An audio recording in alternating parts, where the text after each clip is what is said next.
All right, so let's get right into it. A few months ago, millions of us were glued to our screens watching WrestleMania XL. And look, calling it a sporting event doesn't even begin to cover it. This was a spectacle. I'm talking Olympic-level pageantry, Broadway-style theatrics, and rock concert pyrotechnics, all wrapped around this massive story that took over social media, TV, and live shows for months. It was, in a word, epic. And yet, right in the middle of all that hype, you always get that one question. You know the one. It's what everyone who doesn't watch wrestling asks. It kind of cuts right to the chase. Why are you so into this? Why does it matter if you know it's fake? And honestly, it's a totally fair question. But the answer is, well, it's where things get really interesting. Because in professional wrestling, the fact that it's predetermined isn't a flaw. It's actually the whole point. That fake part, the fact that it's scripted, is precisely what lets it tell stories that feel incredibly and sometimes profoundly true. So what we're going to do is pull back the curtain a little bit. We're going to explore how this, scripted sport can actually reveal some amazing things about sacrifice, heroism, and, believe it or not, even faith. First things first, though, to really get what's going on, you've got to speak the language. Wrestling has this whole secret vocabulary, and once you learn a few key terms, I promise, you will never look at it the same way again. The most important word of all is kayfabe. Kayfabe is the foundation. It's the secret handshake, the unspoken agreement between the performers and the audience that says we're all going to treat this story as if it's real. It's about protecting that illusion, about living inside the narrative together, both in the ring and out. And inside that shared reality, you have your basic characters. You've got the babyface, that's your hero, the person we're all supposed to cheer for. And then you have the heel, that's the villain, the bad guy whose entire job is to get us to boo them. It's simple, it's classic, and man, does it work. But okay, how do they make it all look real? Well, that comes down to the art of selling. Selling is all about the reaction. A wrestler's true talent isn't just about delivering a move, it's about how they react to their opponent's moves to make them look absolutely devastating. It's really an act of trust, of generosity, that makes the whole story believable. And that brings us to maybe the most unsung hero in the entire ring, the jobber. A jobber is a wrestler whose main job is to lose. But not just lose, to lose convincingly. Their whole purpose is to make the other guy look like an absolute star, sacrificing their own record for the good of a bigger story. These guys are the real backbone of the business. So this leads us to an idea that feels completely backward in any other sport, right? The art of losing.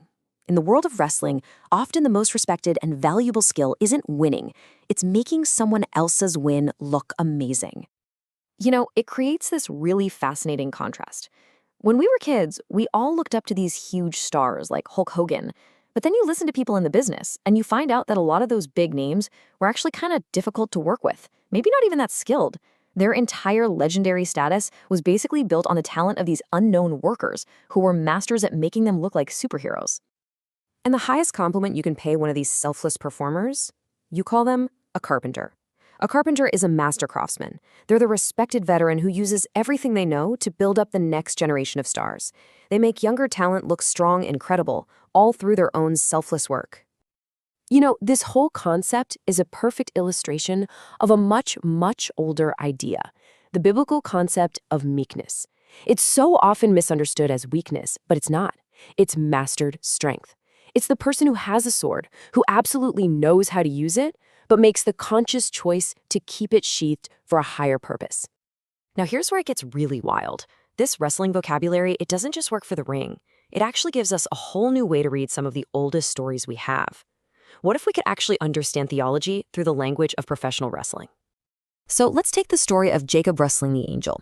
First off, Jacob's name literally means heel, the bad guy.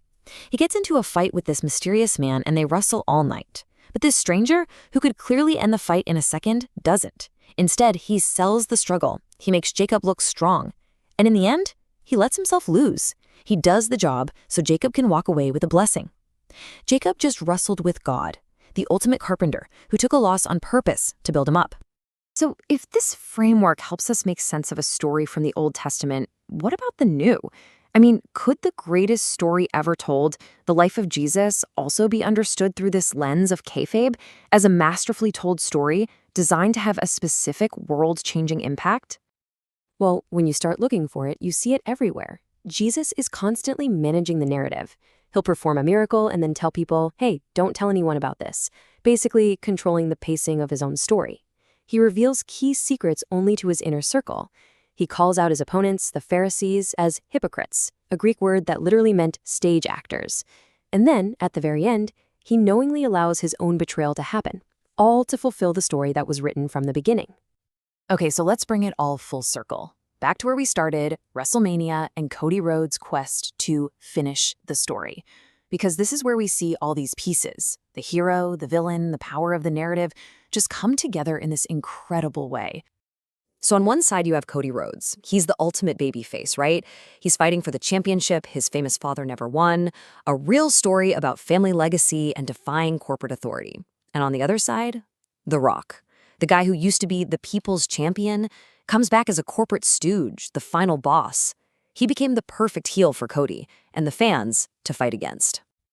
And here's the beautiful paradox of it all. In a sport that gets constantly dragged for being fake and predetermined, it's one of the few places where the raw, passionate will of the audience can actually force the writers to change the script.